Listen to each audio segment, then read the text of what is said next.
দেশ দেশের বাইরে যে যেখান থেকে প্রতিনিয়ত আমার এই মাছের ভিডিওগুলো দেখেন সবাইকে আসসালামু আলাইকুম। চলে আসলাম নতুন একটি মাছের ভিডিওতে। আমি রয়েছি শরীয়তপুর জেলা জাজিরা থানার পালাচর হাটটিতে।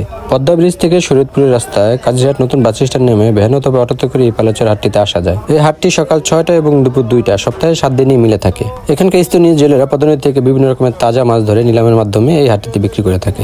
এর বাইরেও যদি আপনারা কোনো কিছু জানতে চান তাহলে আমাকে SMS অথবা কমেন্ট করতে পারেন।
উজ্জ্বল খা 4200 উজ্জ্বল খা 37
1700 1700 কইবা 1700 1800 1800 1800 টাকা দাও 500 টাকা 5000 600 টাকা 650 টাকা 700 টাকা 700 টাকা 800 টাকা 800 টাকা 800 টাকা 800 টাকা 900 800 টাকা 5000 800 টাকা 800 টাকা 50 দিবে 100 টাকা 100 টাকা 50 টাকা 150 100 হ্যাঁ 1350 50 টাকা 1350 টাকা 50 টাকা 1450 টাকা 1500 টাকা 1550 টাকা 1650 টাকা 1550